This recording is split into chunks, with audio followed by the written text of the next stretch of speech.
নমস্কাৰ আপোনালোক সকলোকে মোৰ ইউটিউবৰ আন এটা ভিডিঅ'লৈ স্বাগতম জনাইছোঁ। আশা কৰিছোঁ আপোনালোকে ভালে আছে আৰু ময়ো ভালে আছোঁ। মোৰ ভিডিঅ'বোৰ কেনেকুৱা পালে আপোনালোকে জনাব, কমেণ্টত জনাব, আৰু যদি ভুল হয় তেতিয়াহ'লে সেইখিনিও জনাব। আপোনালোকৰ এটা সঁহাৰিয়ে মোক আগবাঢ়ি যোৱাত সহায় কৰিব, আৰু যিবোৰ মোৰ ভুল হৈছে সেইবোৰ মই শুধৰাবলৈ চেষ্টা কৰিম। তেতিয়াহ'লে আহকচোন আজিৰ ভিডিঅ'টো আৰম্ভ কৰোঁ। এয়া চাদৰ ওপৰত আহিছিলোঁ, কাপোৰখিনি মেলি দিলোঁ। আজি পুৰা বতাহ দি আছে। আজি ৰাতিপুৱাটো এনেকৈয়ে আৰম্ভ। এয়া চাওকচোন, ৰাতিপুৱাৰ পৰিৱেশটো ইমান ধুনীয়া, আৰু আমাৰ চাদৰ ওপৰৰ পৰা এনেকুৱা দেখি আৰু এবাৰ দেখালোঁ আপোনালোকক।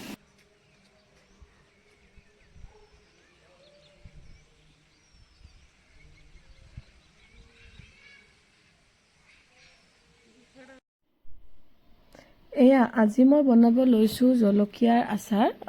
জলকীয়াৰ আচাৰটো বহুত ধৰণে বনায়।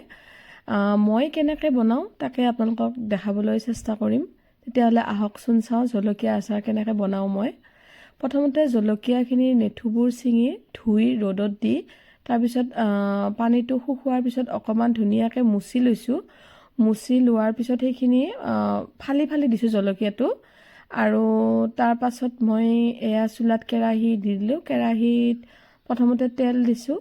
তেলখিনি গৰম হোৱাৰ পিছত মই ইয়াতে নিমখ দিছোঁ। নিমখ দিয়াৰ পিছত এয়া জিৰা, আজৱাইন আৰু কালজিৰা দিছোঁ। দি এইখিনি গৰম হৈছে নে এবাৰ অকণমান এনেকৈ হাতেৰে চাই, যেতিয়া এইখিনি পূৰা উতলি আহিছে, উতলি অহাৰ পাছত ধুনীয়াকৈ লাৰি দিছোঁ। লাৰি দি সেইখিনি নুমাই মই থৈ দিছোঁ। তাৰপিছত এয়া জলকীয়াৰ ওপৰত মই আকৌ অকণমান নিমখ দিছোঁ। আৰু যিটো পাত্ৰত আচলতে থোৱা যাব জলকীয়াখিনি, সেইখিনি পানী নোহোৱাকৈ ভালদৰে টুকি লৈছোঁ। এতিয়া ইয়াতে জলকীয়াখিনি দি দিছোঁ, তাৰ ওপৰত নিমখ দি দিছোঁ, আকৌ অলপ নিমখ দিছোঁ কাৰণ বহুত জলকীয়া হয়। আগতে তেলতো অকণমান নিমখ দিছোঁ, এতিয়া ইয়াতে বগা নিমখো দিছোঁ আৰু ক'লা নিমখো দিছোঁ। ইয়াৰ পিছত মই হালধি দিছোঁ। হালধি ৰংটোৰ কাৰণে হালধিখিনি লাগে। তাৰপিছত এতিয়া জিৰা গুড়া অকণমানো দিম, জিৰাৰ গুড়ি অকণমান, জালুকৰ গুড়ি। এইখিনি মিশ্ৰণ দি ধুনীয়াকৈ হাতেৰে সানিব লাগিব যাতে মছলাখিনি গোটেই গাত সোমাই যায়, জলকীয়াখিনি গোটেই গাত সোমাই যায়। তাৰপিছত এতিয়া এয়া ধনিয়া গুড়িও দিয়া নাছিলোঁ, মই ধনিয়া গুড়িখিনিও দি দিলোঁ। আৰু ইয়াতে আগতে মই পিচি থোৱা পাঁচফোৰণ, যিখিনি পাঁচফোৰণ মছলা আছিল মই পটাত পিচি লৈছিলোঁ, এইখিনি পাঁচফোৰণ মছলা এইখিনিও ইয়াতে দিয়া হ'ল। এতিয়া হাতেৰে ভালদৰে গোটেইখিনি সানিব লাগিব যাতে গোটেই জলকীয়াৰ গাত মছলাটো সোমাই যায়। আৰু এটা দিব আছে ইয়াতে লাল মিৰ্চ, কাশ্মীৰী মিৰ্চটো যে কালাৰটোৰ কাৰণে দিয়া হয়। হালধিত দিয়া হৈছে যদিও লাল মিৰ্চটো দিলে তাৰমানে অকণমান ৰঙা হয় যে ভাল লাগে, আৰু সেইকাৰণে ইয়াতে লাল মিৰ্চো দিয়া যাব। আৰু ভিনেগাৰ লাষ্টত দিয়া যাব। ভিনেগাৰটো দিবই লাগে, ভিনেগাৰ নিদিলে কাৰণ আচাৰটো বেয়া হৈ যায়।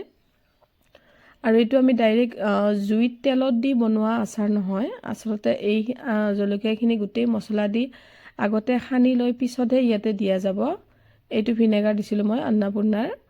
আৰু ইয়াতে এয়া লাল মিৰ্চ, কাশ্মীৰী মিৰ্চটো এইটোও দি দিলোঁ। এতিয়া গোটেইখিনি আকৌ ধুনীয়াকৈ লৰাই ভালদৰে সানি দিব লাগিব, যাতে মই আপোনালোকক আকৌ কৈছোঁৱেই যে মানে মছলাখিনি যাতে সোমাব লাগে। বহুত টাইম এনেকৈ লৰাই থাকিব লাগে, মানে প্ৰত্যেকটো জলকীয়াৰ মানে ফলাত যাতে মছলাবোৰ সোমাই যায় সেনেকুৱাকৈ দিব লাগিব। তাৰপিছত এতিয়া গৰম কৰি থৈ দিয়া তেলখিনি অলপ কৰি দি লাষ্টত গোটেইখিনি মই ঢালি দিম। এয়া চাওকচোন, ধুনীয়া, দেখাটো ধুনীয়া হৈছে।